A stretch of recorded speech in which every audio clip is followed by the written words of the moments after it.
There has never been a better time than now to come join the Bellisio Foods team. Bellisio has a new contract in place with plenty of awesome perks for their employees. From increased wages, access to the free health clinic, vacation after 6 months, and much more, Bellisio Foods is committed to putting their employees first. For more information or to apply, visit BellisioFoods.com/careers.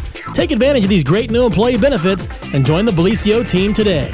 Visit BellisioFoods.com/careers to learn more. We at Orange Crush have many things to be thankful for, including everyone who makes Orange Crush a part of their day. To show our thanks, Orange Crush, WKOV, and participating Save-A-Lot locations will be giving away Thanksgiving turkeys to dozens of winners because even though Thanksgiving celebrations still might look different this year, we know Thanksgiving favorites will still be a part of your plan. Visit GJPepsiContest.com/turkey to find out where you can enter to win now through November 18th. No purchase is necessary. See official rules for details.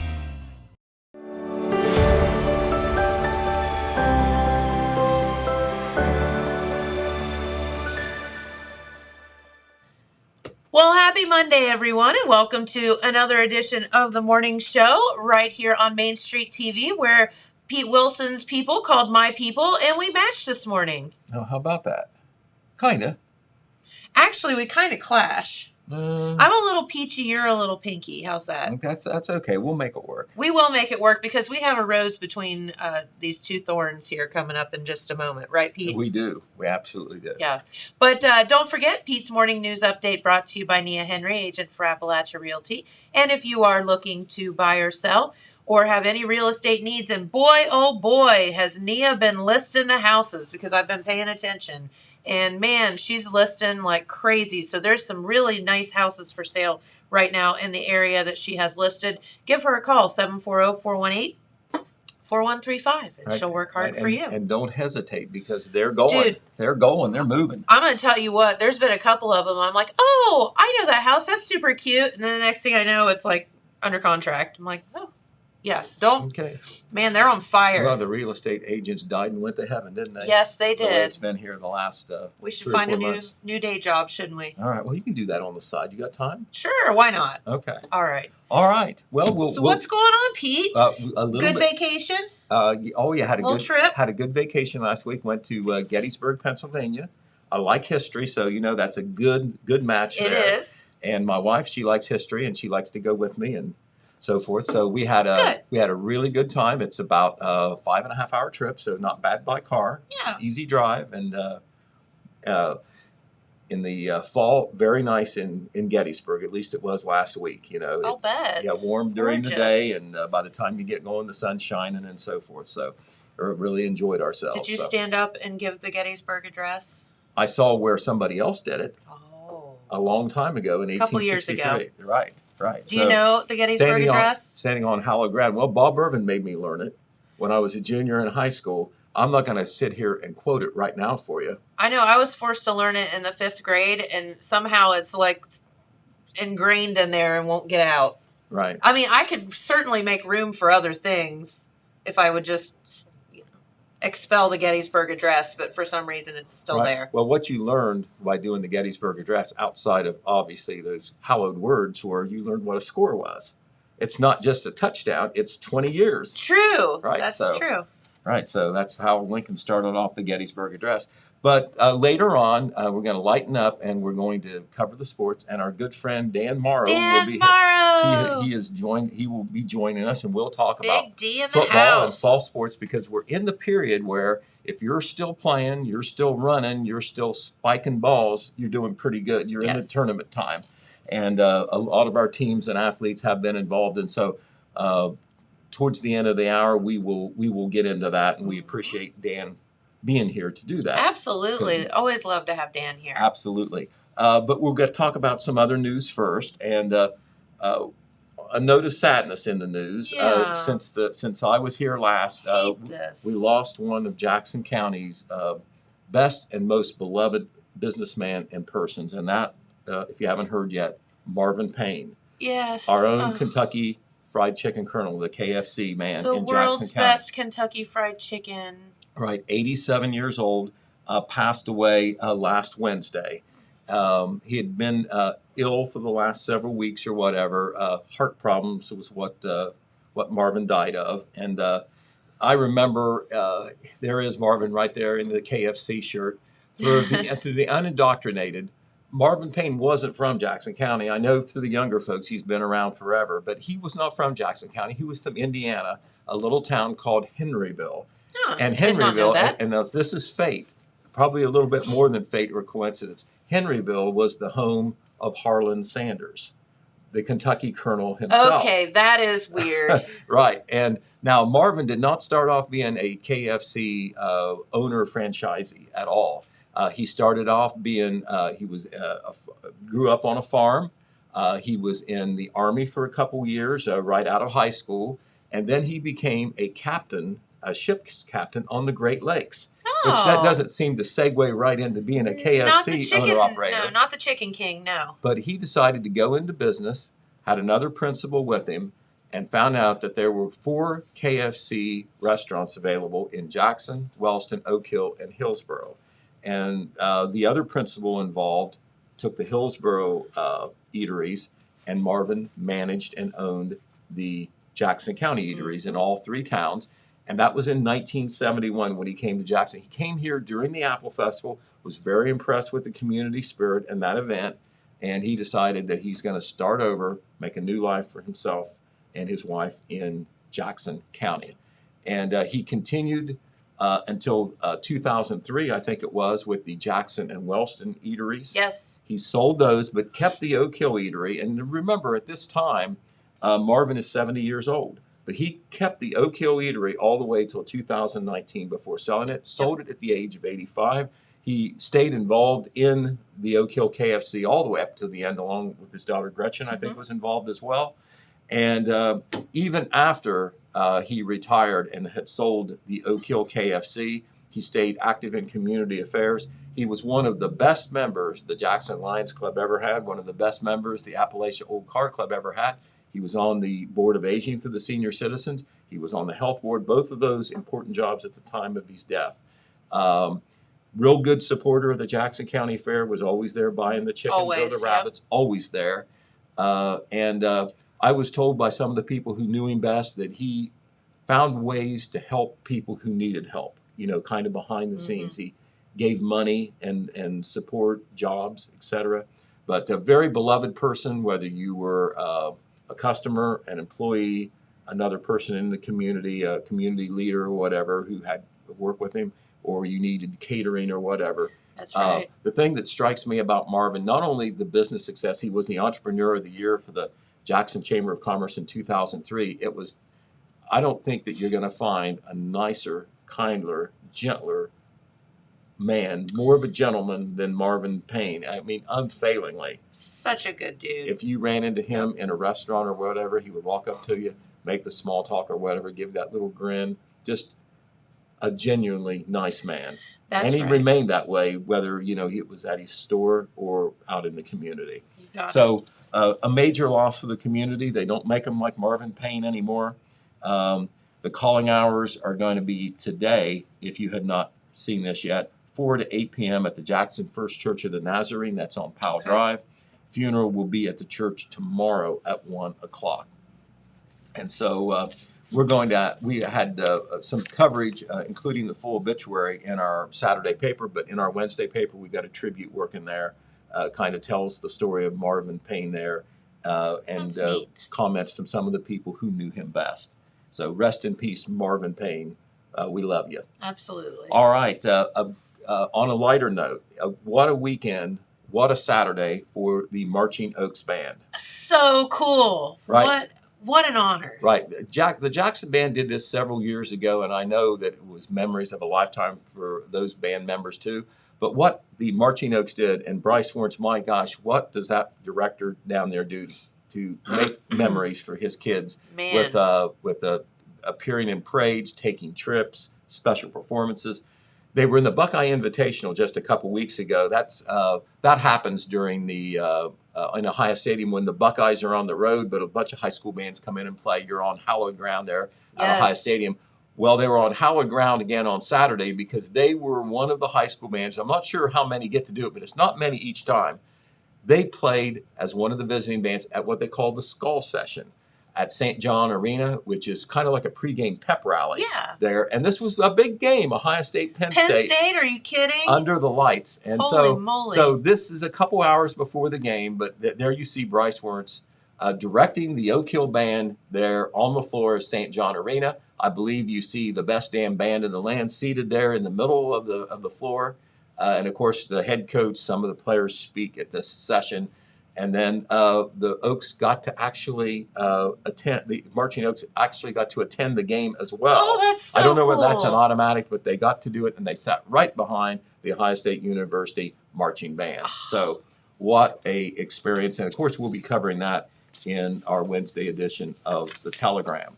Of course, trick or treat this weekend. I tell you what, Jennifer, you're still kind of young, but you're not a kid anymore. I'm way away from being a kid, but do they make more of Halloween and trick or treat than they used to? It's always a big thing, but it's so big now. It is huge. It's almost like a holiday the way it gets celebrated with the parties. People just have fun with it. Not just the trick or treat, and now they do the trunk or treats. A lot of people do the trunk or treats along with the trick or treat. Kids can get a supply of candy for a year, I think, if they want. That's right. But it was held over the weekend in Jackson and Vinton counties. A lot of it happened in Jackson County on Saturday, a lot of it in Vinton County on Sunday. But this was a trunk or treat event held for the first time ever at Northview Elementary School. Melissa Ball, the principal over there, made this happen. She and the teaching staff and the PTO supported it financially. They wanted to do something for the kids outside of school that was fun. Mm-hmm. And so, that is one of the setups for the trunk or treat there. And you see Mindy Gillum there in the back. She's one of the kindergarten teachers at Northview, and Cassie Harrison there in the back row on the right. And those are a couple kids from Northview. That's Kirk Burnside and Gibson Gillum, having fun, obviously all dressed up and getting all the candy that they can eat and more, I'm sure. And so that was at Northview Elementary School. The Jackson Area Chamber of Commerce organized a trunk or treat along Broadway Street. That's right. And I tell you what, I passed by. Now that's some terrifying stuff. I saw a lot of videos. I missed that. I didn't know there was going to be live thrill entertainment, but that is so cool. A fire twirler there, and you can see commanded attention along Broadway. But there was a lot of businesses that set up there, and the library was there, some of the downtown businesses, some of the organizations. All you had to do was come and set up, and then, of course, it's great for the kids. You can go along the line, and a great trick-or-treat so good opportunity there in addition to what was going on in the community at all the residences. But I can tell you that it turned out in Jackson, I can't say for sure about Oak Hill and Wellston or Vinton County, but in Jackson it didn't rain. It was overcast. I'm in the heart of it there at South and Star. Oh, man. And so I think we made it to 350 treats and ran out. Whew. So I thought we might be able to make it this year, but of course we didn't. South is you better look out. But a lot of people out, and we had a good time giving as the kids did, also getting the candy. Yep. And so we understand that trick or treat went smoothly in all of our local towns. Good. We know down in Oak Hill we're going to have some coverage on this. They had what they called a shindig down at Etna Park. The Festival of Flags was involved in that. I think the Oak Hill Historical Society, maybe even the Chamber of Commerce. But they had a veal fry to support the Festival of Flags. Mm-hmm. Then they had a trunk or treat there on the parking lot there at Etna Park there by the city building. And then they had what they call a parade of masks. And we're going to see some pictures from that. We're going to have some pictures from what went on in Wellston and in Jackson as well. That. All that in our Saturday or our Wednesday edition of the Telegram. When I get back, we'll be looking at lots of Halloween pictures.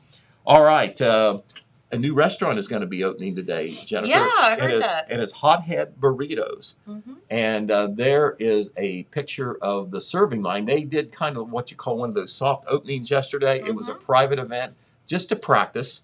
I was fortunate enough to be able to go out there, and that was kind of like the relay team there in the serving line. You start at the front of the line. Yesterday, you could get either a burrito or a bowl, and, you tell them what you want in it and so forth, and you go along like it goes really quick. And I will tell you that the bowl I had was outstanding, and there was so much of it I was able to take some of it home. Good. But Hothead's Burrito, it's out there in the McCarty Crossing Shopping Mall. It's at the end unit there on the side where Walmart is. I think there was a flower shop there the last time. Or no, Armed and Ready. Armed and Ready, was there last time. And the Mary Montgomery's flower shop was there before that. And it's been empty for a little while. But Hothead Burrito is in there. It's opening at 10:30 a.m. this morning. There's going to be a ribbon cutting at 10. Of course, we'll have a story on that in our Wednesday paper as well. Alex Shope is going out there. He's going to get us a story, and I don't know, maybe we'll even get a burrito. Ooh. We'll find out. All right. Of course, the election tomorrow. We want to remind you about that. Tomorrow already? It is tomorrow. So, it's going to be a long day. We're going to be covering that, on several fronts: radio, TV, newspaper, of course. And it is a very important local election, Jennifer, as we have said on the air before. School board, city council, village council, township trustees, some tax issues, some other levies in both Jackson and Vinton counties. And we're going to be doing coverage tomorrow evening at our new place out there in Stockmeister Plaza. We'll be telling you more about that. We'll be promoting that and maybe talk about that on TV tomorrow, how that is going to go. Still working out some of the details, but we will be covering it. Election polls will be open 6:30 a.m. to 7:30 p.m. tomorrow night. We'll be coming on the air at 7:30 and reporting throughout the evening until we get all those results. Okay. Hopefully, maybe talk to some special guests as well. Hey, Pete, yes. Just speaking of that new studio, just want to give a shout out to them. They are moved into the new studio. Matt is broadcasting from the new studio as we speak. They're still getting some things worked out, all the kinks kind of figured out, but they are there and they're broadcasting. Okay, That's cool. I just came from Stockmeister Plaza, where most of Total Media is now. Not Total Media, because we're still here. That's right. On the TV. But most of the Total Media components now are out at Stockmeister Plaza, 708 East Main Street in Jackson, just to the east of the downtown area where we are. And Matt was there this morning doing his morning crew show. Mm-hmm. So, a lot of folks worked yesterday to be able to make that happen. Big deal moving the satellite and all that. But it is there, and Matt is at work, as you could tell by that photographic. Yeah, there they are moving that satellite dish in the back of the truck. Just that little satellite dish there. Right, I saw him up on the roof yesterday. Yeah, Justin, our engineer who moved that, he said while they were driving it across town, some guy on a bicycle rode up to him and asked him if it got HBO. Okay. No, it's not HBO. That's hilarious. But anyway, the bottom line is, of course, we are in transition, moving Total Media to the Stockmeister Plaza.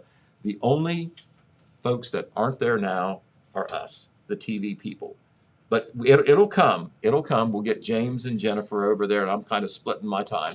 But we'll be over there sometime. All right. So I'm not making any commitment. But the radio made its big move over the weekend, and that's where they're operating from. I think our salespeople, who, of course, represent, all of Total Media, all of the sales department, they are moving in today. All their desks were there, I noticed, over the weekend, and I know they're not downstairs, so I think that they're in between. But the salespeople should be there as well. And our offices are very nice. Whenever you get a chance to come out and visit, please do that. Give the radio guys maybe a day or two to get set up, but that is where we are now. All the phone numbers are the same, so, that kind of connections and the social media, all that is the same. But you can see Matt through the window to the world. And it's, of course, our built-in weather window. Yeah, we're all going to make signs like in the Today Show and go stand out front. Right. Okay. Well, anyway, we might not do that. Because our signs probably wouldn't be as proper as the Today Show signs. Right. And back in the bowels of the place is zip printing, where Stacy Walters is handling things brilliantly, as always. Yeah. All right. But as far as the voting, just to finish that story off, you can still vote early. I voted yesterday, and 970 people had voted in Jackson County early, which is a small number compared to last presidential year, but still a lot. And if you want to vote early, you don't want to vote at the polls tomorrow, you can do it until 2 p.m. today at the Board of Elections office, which is at 25 East South Street, not on Portsmouth Street anymore. Correct. And you can also vote absentee as long as you have that ballot postmarked. Let's see, what's it say here? Make sure I don't tell you something wrong here. It's got to be postmarked if you mail it in. It's got to be postmarked. Would it be tomorrow? Yes, it's got to be postmarked by tomorrow, and you can drop it off at the Board of Elections office all the way up until 7:30 p.m. tomorrow night. That's right. So, they must be postmarked by midnight tonight. Okay. November the 1st, midnight tonight, and you can drop absentee ballots off even off tomorrow at the Board of Elections. You can go in and drop them off, but they've got a slot outside as well. So mail them in or bring them in if you've still got absentee ballots. All right, so we'll talk about, of course, the election a lot more tomorrow, but we wanted to mention a neat project that took place not this last weekend, but the weekend before, but I haven't been here to tell you about it. It was Make a Difference Day at Eddie Jones Park on Harding Avenue in Jackson. And a youth group out of Jackson, led by Chris Hughes, who is a senior at Jackson High School. Very cool. They got a grant to do some improvement work at Eddie Jones Park. And the way the grant works, they do give them some money, but the idea is for these young kids to go out and do a lot of work in the community on some community project that improves the community. And the kids had noted that some things have fallen into a little bit of disrepair at Eddie Jones Park. And they did a lot of painting, a lot of sprucing up. And if you go over to the park now, they're on Harding Avenue, it looks a whole lot better. Yeah, it looks nice. Right, and we covered that in the paper as well. But once again, this was a project that our youth did with the help of a grant. Our kids are just so good around here. Right, they did a wonderful thing. Important watershed day in the Wellston City School District. Last Friday was the last day for Wellston Superintendent of Schools, Karen Bach. And that is Karen right there, and she is on the right if you're looking at the picture there on your monitors, your computer, or whatever. Karen is on the right. She ended a 38-year career in education. Now, she could go back into education. That's her choice. The last 11 years, she's been the superintendent of the Wellston City Schools, and she received a lot of positive attention at the last school board meeting, also at a retirement reception held a couple of weeks ago. She is pictured there with one of her strongest supporters, Gretchen Crabtree. Gretchen has been a board member for the Wellston City Schools for quite some time. She was up for election this year, but opted not to run. But Gretchen was one of the people who was quoted in our retirement story on Karen Bach, and that she is a strong supporter of Karen. Said Karen was a hard worker and did a lot to make improvements in the Wellston City School District for the last 11 years that she was a superintendent.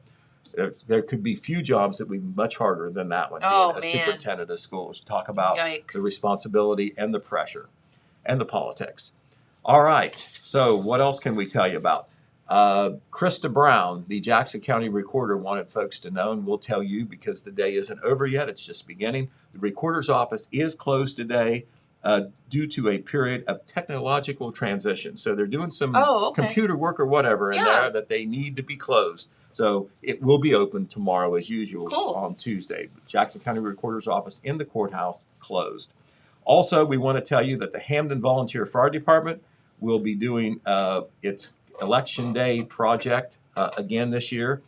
Fire Chief Jason Potts wanted us to get the word out that they will do a meal there at the fire department. This is a fundraiser for the fire department, but they also do it as a nice thing for the community to kind of encourage voters to come out. In the morning from 7 a.m. to 11 p.m. at the fire department, you can get sausage, drinks, and all the pancakes you care to eat for only $5. Then at 11 o'clock, it turns into lunch service. They have grilled cheese sandwiches, desserts, drinks, and chili, all you care to eat, and that only costs you $5. Well, so you can just stay and eat all day long. You can eat like a king for a total of $10 at the Hamden Volunteer Fire Department. Once again, all proceeds will help that volunteer fire department. Okay, we've made our way to the sports, so we'll take a break and go with the weather, and then we'll get Dan Morrow over here, and we'll get the balls out. There you go. All right. Well, let's talk about your total.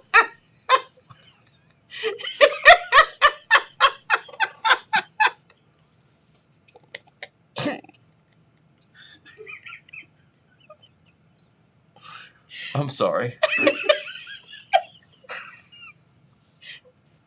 Dan's the only one composed over here. We need someone. All right, let's talk about your total meteorite weather forecast for a minute.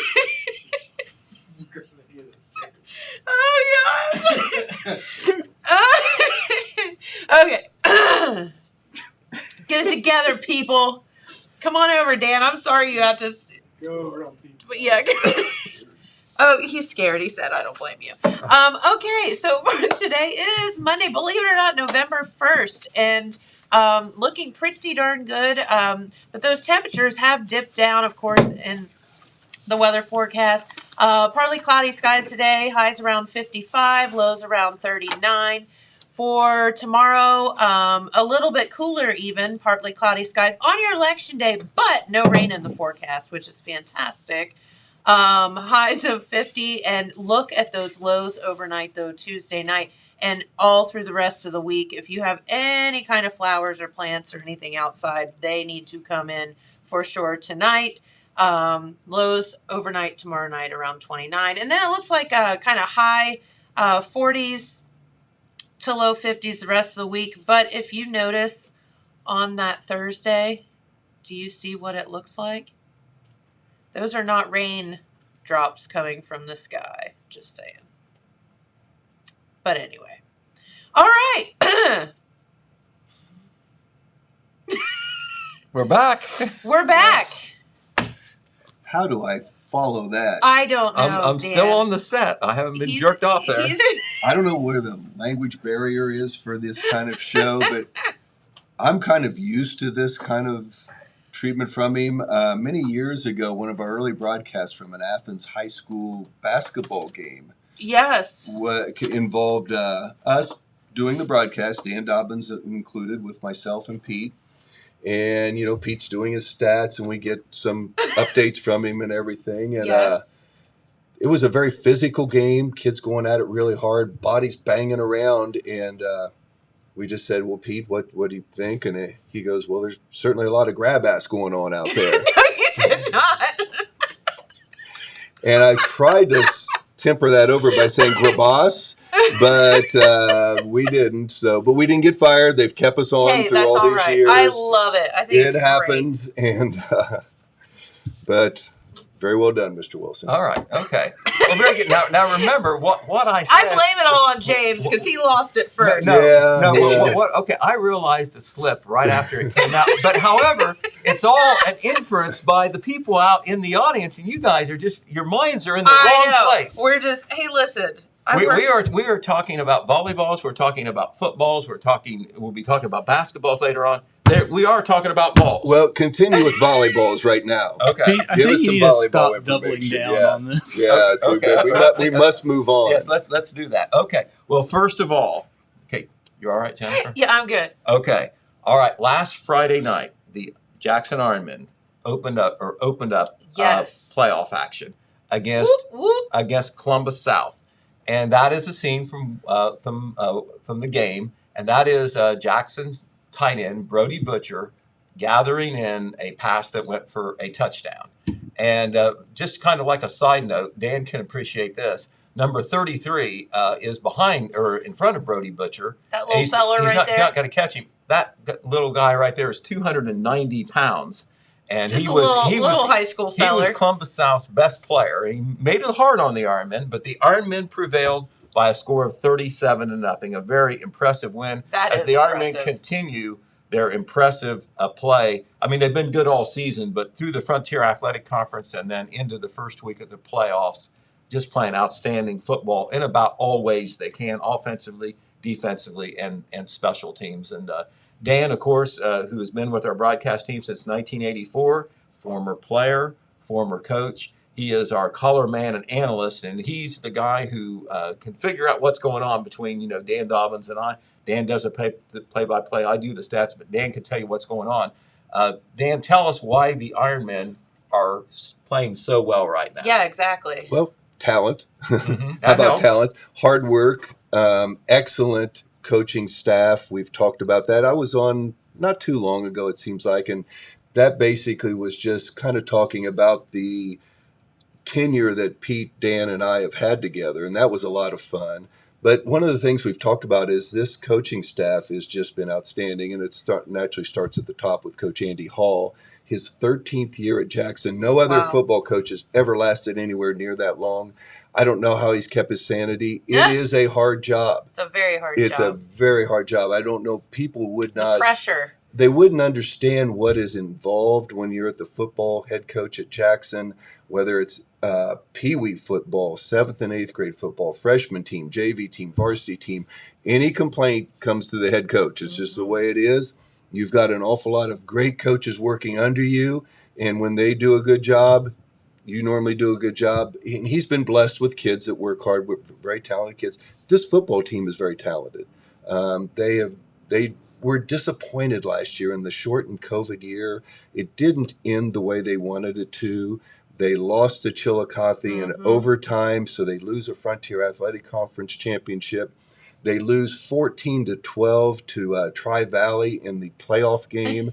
That was a heartbreaker. Yeah, it didn't end the way they wanted to. So obviously all the people coming back this year, they kind of rededicated themselves. They had something to prove, didn't they? And when you think about just in the last 2 weeks, we lost a few heartbreakers early in the year playing outstanding competition, which probably has made us what we are today, we think. But in the last 2 weeks, we played for a Frontier Athletic Championship against Chillicothe.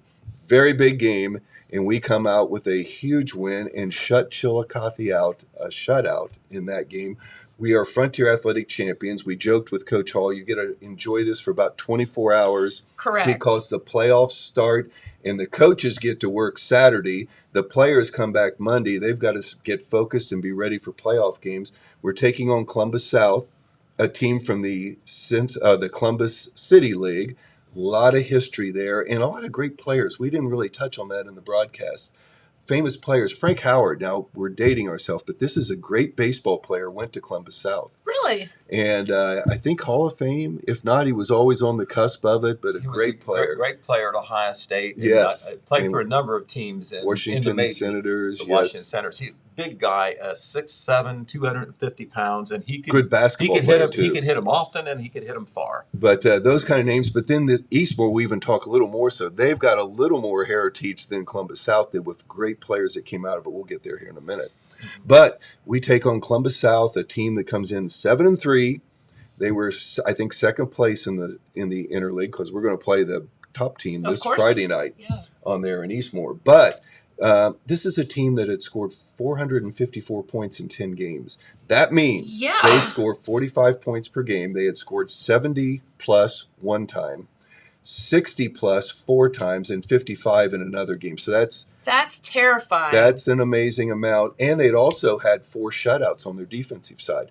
They don't throw the football. They've got that big running back Pete was talking about, and he was pretty special. He can move at 285. We had 4 and 5 Ironmen hanging on him at times, and we fought hard and kept him really under control. Obviously, when he didn't get in the end zone, so we did a lot of things right. Yep.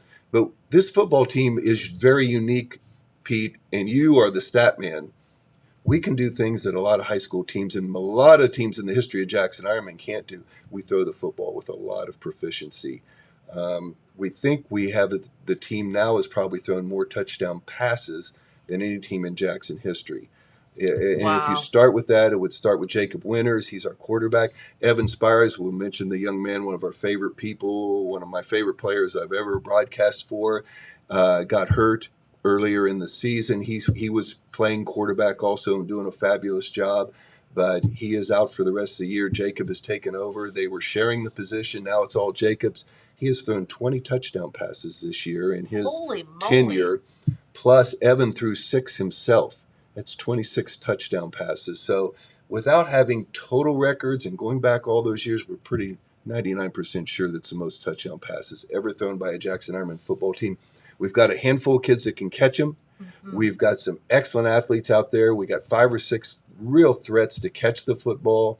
He has a strong arm, so we have good speed. They can spread the field out. They make you cover the whole football field.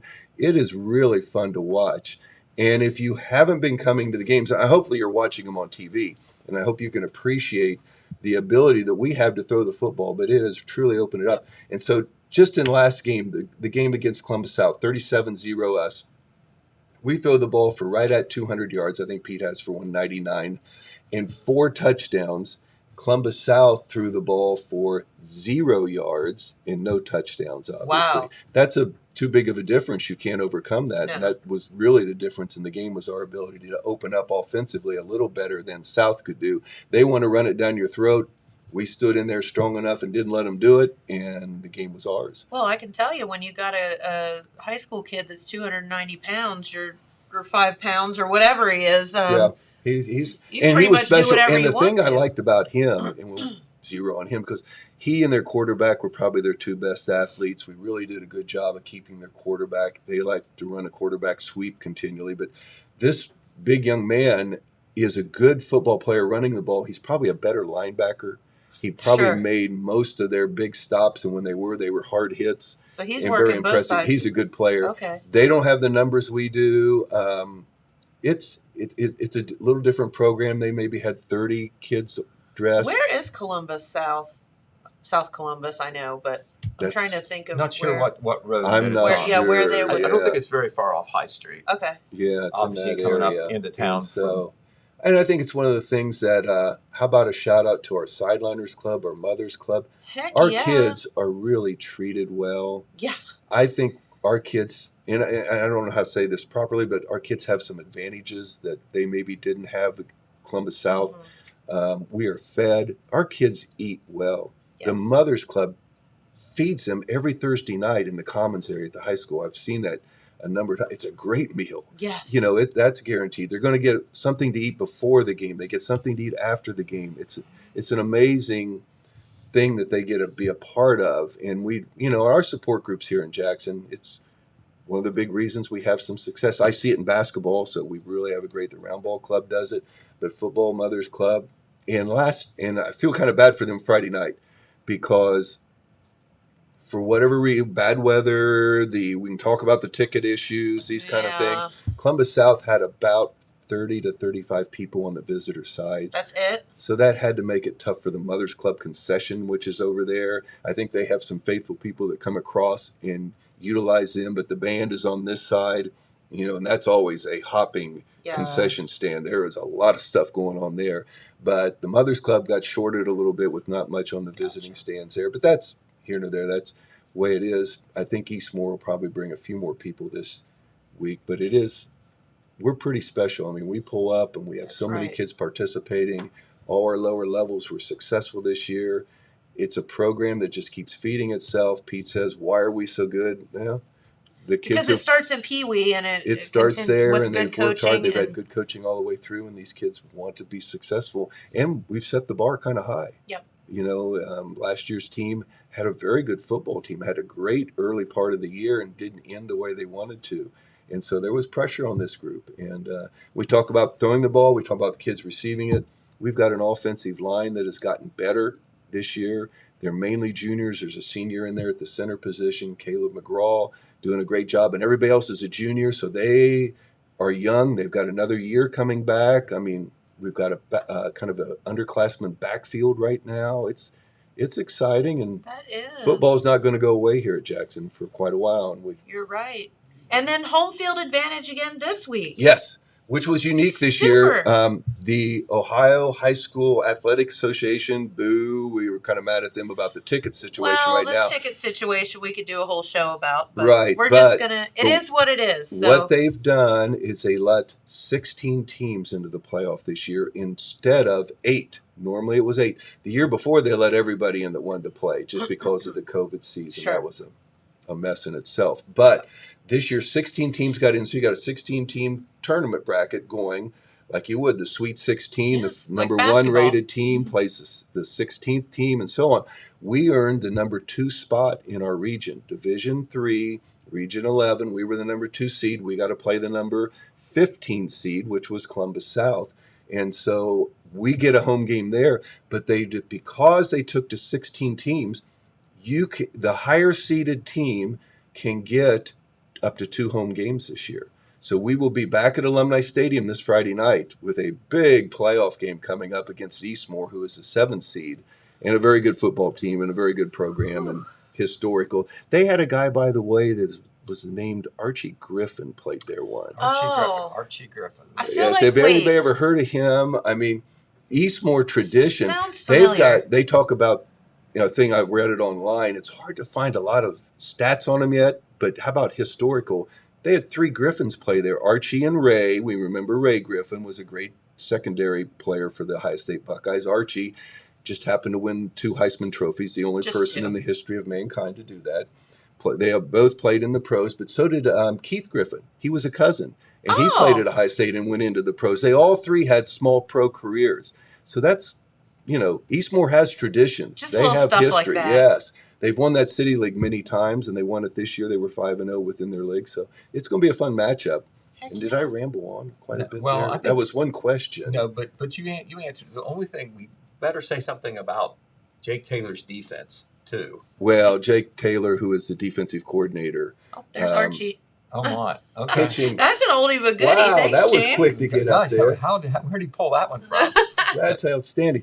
Jake Taylor, the defensive coordinator. We mentioned Coach Hall, and Coach Hall brags about his assistants all the time.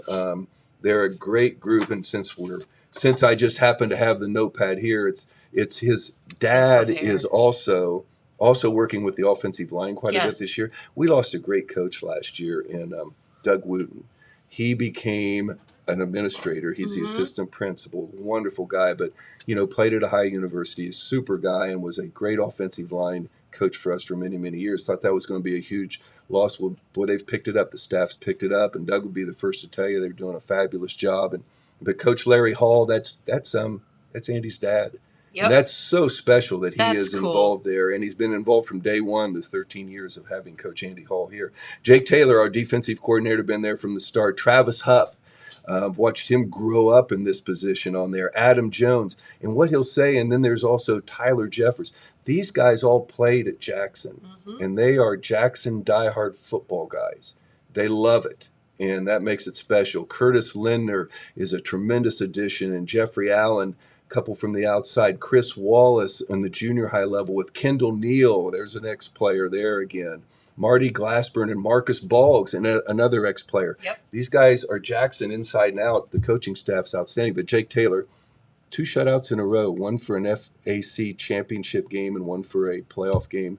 His defense, he ought to be very proud of right now. Remember, we said that South was averaging 45 a game. Points per not game. now. I looked that up. That took that average down a little bit. I was telling Dan that we were driving home yesterday from Columbus, and I just pulled up the stats because I hadn't seen anything about the game yet. And I said to Jamie, I said, my God, they shut them out, and they averaged 45 points a game. Now that was holy moly. That was huge. That was a great accomplishment. And Coach Hall, he's kind of known as a quarterback guru and an offensive mastermind or whatever. Even he said this on one of his post-game interviews that we had on the radio here the last couple of weeks when he was talking about the defense. The truth is, and it's so simple to say, if the other team doesn't score, you can't lose. So, when you have those two things going together, an offense that's potent like ours, we're averaging about 38 points a game. And then, you have the defense playing as well as it is. Jackson is going to be a tough out for Eastmore or whoever. But, once you get into the playoffs, you never know. You move each week, you're going to step up in competition. And Eastmore, as Dan said, seeded number 7. They defeated a school named Jonathan Alder out of Plain City in the Columbus area, 35-7. Alder has an excellent football pedigree as well. They're usually in the playoffs every year. They defeated Jackson several years ago up at Logan in a playoff game. I knew that sounded familiar. And some folks thought maybe Alder might even upset Eastmore, but Eastmore took care of business 35-7. Easily, and Alder is very good, and they had beat us soundly twice in the playoffs through our history.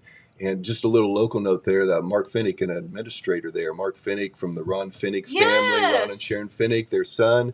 And when we played him up there a couple of years ago and got a broadcast, we got to talk to Mark, had him on the radio, and he had 2 sons playing in the program. So it's just a local connection in there. It's pretty neat on there. But, the Eastmore matchup this week, it is going to be fun. I know you want to mention. Let's talk about the tickets for a minute, and but just how people get tickets. And it's a little bit strange. And I hate to say it because, as I told you coming in, we are spoiled because of our long tenure. Our pay is great. We get in free. They get in free. So we get in free. So I didn't have to go online and buy a ticket. But I heard a lot of people not happy with this scenario. It's not a school, Jackson City school situation. It's the Ohio High School Athletics Association. Pete, you might even have more detail on this, but you have to go online to buy the tickets. That confuses a lot of people, and it's a tough situation. Well, and especially, wait a minute, I paid for season tickets or, whatever. Well, this is all out the window. They're just borrowing our space at this point. The regular season's over with, I guess is the best way to think about it. But to get your tickets for the playoff games, no matter where they are, whether they're home or away or whatever, you have to go to ohsaa.org/tickets. Or if you can find this little barcode here, you can scan it right there.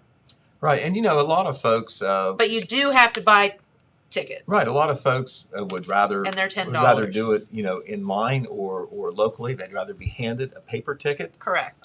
They're not comfortable doing things online. They may have a computer. Some people may not even have a computer at all. I mean, a lot of people still have flip phones. So, I can't do that stuff. I'm not It's exactly tough. sure the rationale, but it's a little bit of a control thing. It all just needs to go through the OHSAA, Yep. and this is how they are choosing to do it. And Online. they figure that if you want to go to the game, You'll figure it out. You'll find a way. But I know some people who didn't go because they couldn't do it the way they wanted. Well, It wasn't probably quite as big a home crowd on our side as we normally would have had, and I'm sure some people were left out. Two things. Weather probably It's didn't help $10 either. from Thursday before the game on, and then you have a Friday where it rains continuously all day long. And then Yes, it turned it out to be was- a beautiful night. We were very lucky and blessed but weather-wise. it wasn't looking good. But it wasn't good No. up till 6 o'clock or so.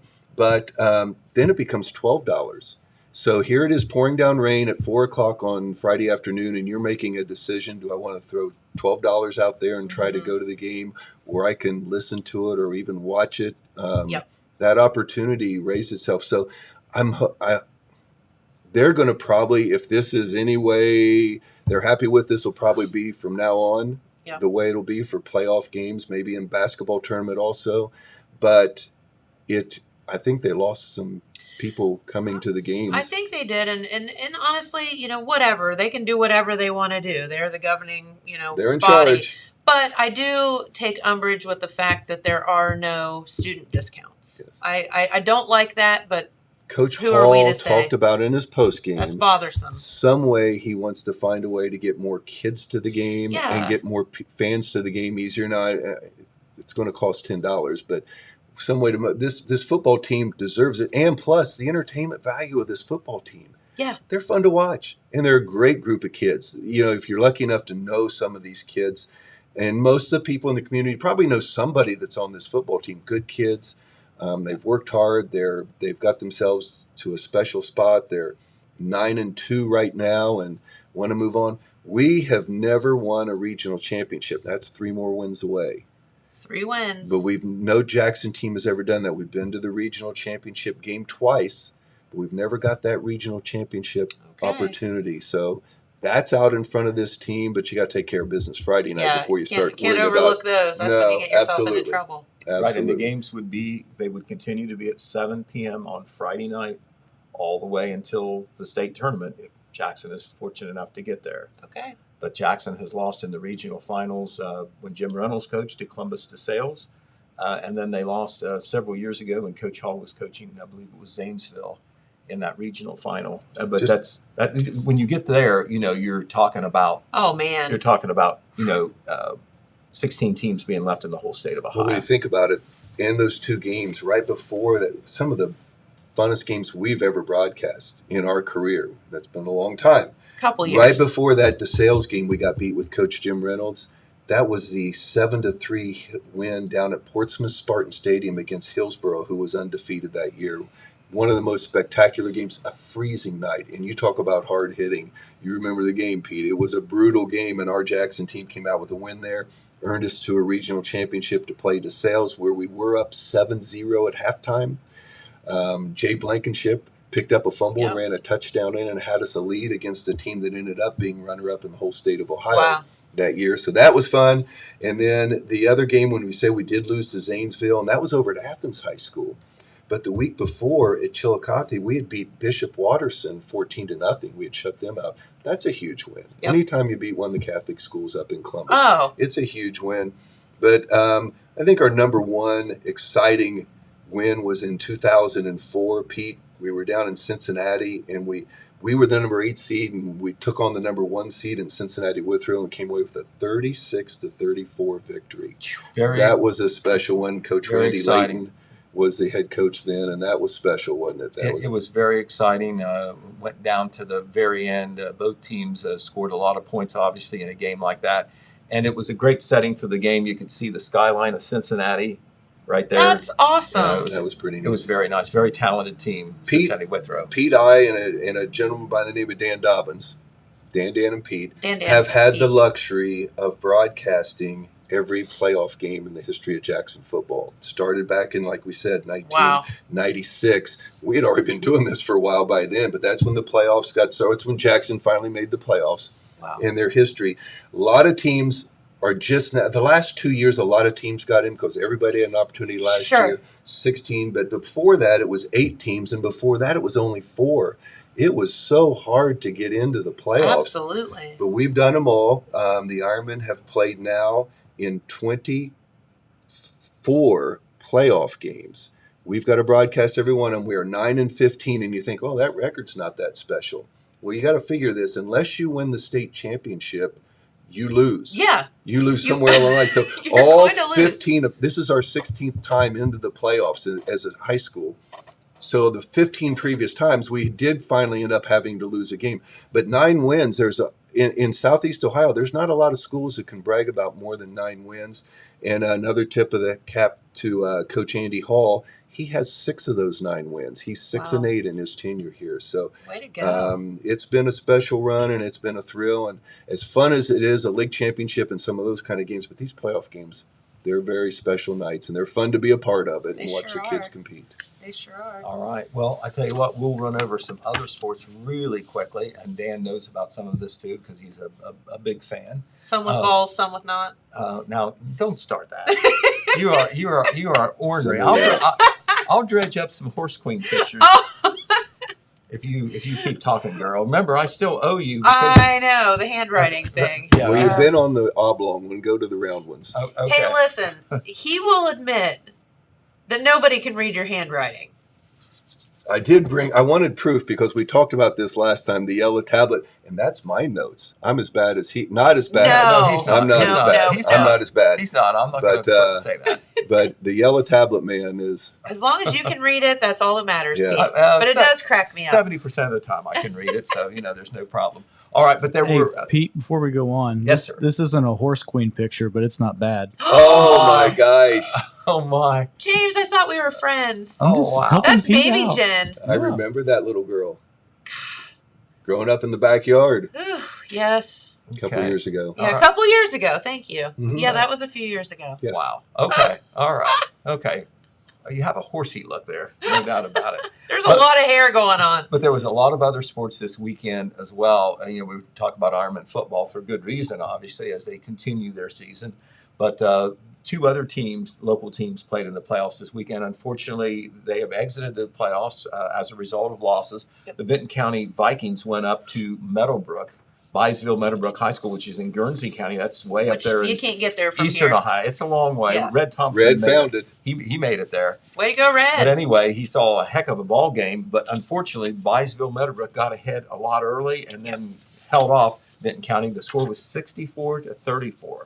A lot of points there. It's like a basketball score. It was. The Vikings do finish with a 6-4 record. Coach T.J. Carper in his first year got the Vikings into the playoffs and with a winning record, 2nd place in the TVC Ohio. So congratulations to him that and the was Vikings. a tough draw.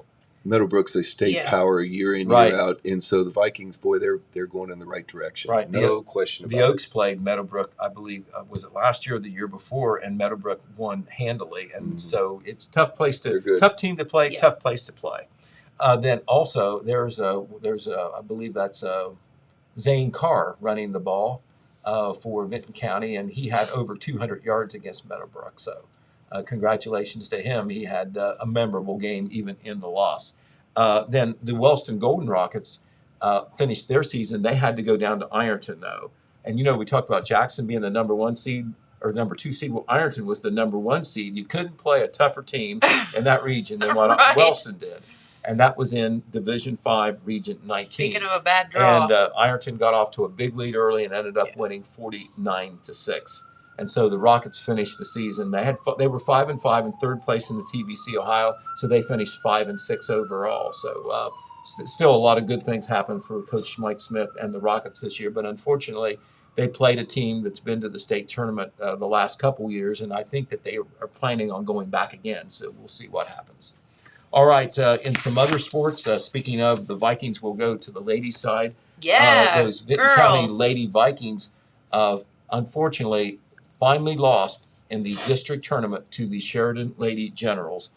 This past They didn't make it easy on them, though. No, it was at Ross Southeastern High School. They took it to 4 games. Sheridan won the first game 25-17, won the second game 25-17. Then Vinton County rallied, won the third game 25-22, but then Sheridan won the decisive third game 25-14. These are the Lady Vikings posing after their sectional championship victory recently. Way to go, girls. This Vinton County team, all they did was finish 23-2. It was the most wins in high school history for a varsity volleyball team. And they also won 3 consecutive, if you go back 3 years, 3 consecutive TVC Ohio titles, 3 consecutive sectional Ohio titles. Great senior class. Some of the same girls who were principal players in the girls basketball team going to the state tournament and going to the final game last year. So congratulations to them. That senior class over the last 4 years, all they did was win 43 games and lose only 5. In the conference, and then overall 82-17, 82-17, and 43-5. So, and they graduated a lot of players, but they have tradition. So, congratulations to the Lady Vikings. Girls. All right, we had a lot of people running over the hills this weekend. It was the regional tournament up at Pickerington North High School. Yep. Jackson County and Vinton County were well represented. Yes. The Oak Hill boys team under the coaching of Anna Allen. She used to coach the Jackson girls basketball team when she taught up here at Jackson. Now she's back at her alma mater, Oak Hill High School, where she coaches cross country. And was a very good basketball player. Very good basketball player. Very good basketball player in her day. Right, and that started a string of great teams that Doug Hill had at Oak Hill. But anyway, I digress. The cross country team made it to the regional tournament. Now they finished 21st. They did not advance to the state tournament. Only the top 5 teams advanced, but obviously a great honor making it. They were in Division II. They were one of the smaller schools in Division II. So a great accomplishment for them to get there. Those kids that were on that team for Coach Anna Allen were Javi Mesquera, Walker Fobel, Reagan Michael, Connor Clark, Colin Bowling, Cade Kinzel, and Levi Lyons. Mesquire, who is a sophomore, finished 70th in a field of 164 runners. He was the top Oak, and he is just a sophomore. On Jackson's side, they did not have a team qualified, but they had individuals qualified. You can do both. You can go both ways. Your team may be good enough, but if your team doesn't quite cut the mustard, individuals can. And we talked about Olivia Kennedy, who went to the state track meet last year. She went in the girls' Division II regional tournament, and Jackson had 2 boys, Chris Hughes and Matt Gibson.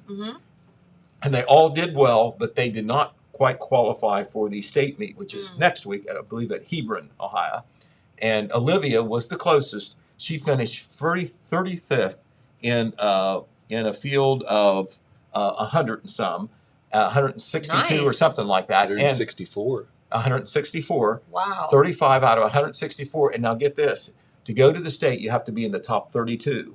So she wasn't very far off. And well, Olivia is such an interesting runner, and we've talked about this here because she, very seldomly are you able to run distance and sprint, and she does it all. She does it both. She's so dedicated. Insane. We had the luxury a couple weeks ago. Pete got in. We had her on at halftime of our broadcast. Oh, you did? And, as good as a runner as she is, she's that good a person. Yes, and she was so poised in front of the microphone. I was very proud of her. Yep. Did a good job. Right. And Jackson's 2 boys also did well. Matthew Gibson, he's only a freshman, So Oh. he's got some years ahead of him. He was 79th, and Chris Hughes was just a couple seconds behind him. He's the senior who we talked about on Make a Difference Day. Yes. He was behind that. He finished 80th. So, Nice. that is just below the top half in a field of the best cross-country runners in this part of the state. Yeah, right So- on. And it was a mud bowl.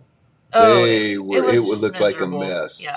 I mean, really a tough field they ran in. On Right. there. Their players were But Chris Hughes all is splattered so in mud. dedicated. It was so neat. The story you had beforehand of he's Yes. that kind of person also, just an outstanding young person, and he excels in everything he's involved in.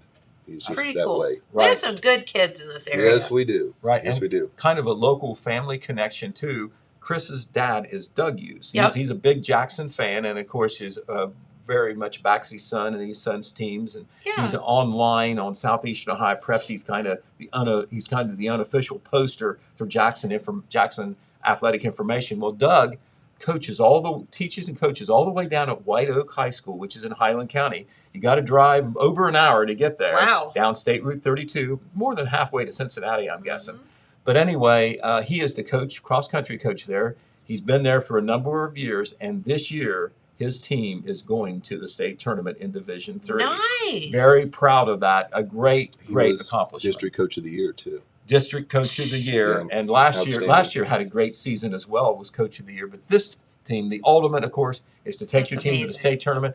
5 teams get to go to the state tournament, and his team was 5th, so they just made it. So congratulations to Doug Hughes as well. Even though Absolutely. that's not Or our local Ironman team. 92, as you would know him on Southeastern Press. Right, and it's 92 because that was the year he graduated. I was We're gonna say, kind of he's- in your turf, aren't we? He's one ahead of me. One There year you ahead go. of me. Yep. Yep. All right. Just a couple of years ago. Just a few. right. To Okay. us. Yes. But anyway, that was how the sports worked out over the weekend. So now the only fall sports team or athlete still playing are the Ironmen. Okay. And so, of course, once again, folks, 7 o'clock Friday, a game will be on WKOB radio. Dan, and Pete will be there to bring you the action. You got it. But I know Coach Andy Hall and the Ironmen would enjoy it if you're Come to the stadium and bring your earbuds. You Right. can listen to Pete's stats that way You and can, enjoy because he's full it. of it. He has got that, and but this is a fun football team, and it's fun to and for people, high school football is normally run, pass. We're pass, Sure. pass, run. We can throw the football, and it Yeah, you makes better this look team out. very entertaining and great group of kids, and support them, and should be a fun night up on the hill. All right. And yeah, lots going on. Well, you guys, thank you so much for spending the morning with us. This was fantastic. Enjoyed it, always do. Yeah, come back and see us Do soon. that. All right. We'll do that. Maybe on our way to a regional championship. Hopefully. That would be Hopefully we fun. can be sitting here next Monday talking about the same stuff. That'd be good That'd be stuff. great. All right, James, is there anything else we needed to cover? Well, just let people know that we're still in the process of finishing the radio move. Yes. 1053 is off the air this morning. That Okay. they're, Justin and his crew are working as hard and as fast as they can to get everything taken care of. The online streaming is also off the air right now, but Okay. it'll be, they're working as hard as they can to get all that finished. It's just, it's a process, and we Hey, had to get. Justin's good. Yes. He saved us. We got new equipment for football. Yes. And it makes our broadcast so much better. The Total Media stepped up and bought some equipment, but then he taught 3 old guys how to use this, and he was so good. And we had to call him 2 weeks in a row with questions Hey. on a Friday night when he'd probably like to be home doing something else, and he walked us through it and got us That's off the edge amazing. of the cliff. He's pretty spectacular. So I know it's a big week for the radio station and Total Media and everybody. is. But Yeah, he started working Congrats. on this about 9 o'clock yesterday morning, and he hasn't left. I mean, he's been there Still- for 24 hours straight Wow. working Still on there. this. good for Yep. him. Yep. So thank you, and we will get everything back up and running. It's just, it's a process. It can't happen in an hour. So there you go. All right. Well, Dan and Pete, thank you so much for spending your morning with us. We greatly appreciate it. Thank you all for tuning in, and we will be back here tomorrow on Tuesday. Don't forget some cooler temperatures in the forecast, but that's okay. Pretty seasonable for this time of the year. Was fortunate enough to drive through the Hocking Hills yesterday on the way back from Columbus, and man, oh man, Pretty. Oh, Nice. it is just Perfect weekend for this is yeah, to this be in is that it. place. If you can't get out and about, like get out and about this week into next weekend, because then it's going to Go to the It'll football go game away. Friday night. Go take a hike on Saturday or Sunday. you got it. So have a wonderful day, everyone. Thanks for watching, and we'll see you right back here tomorrow. Bye bye.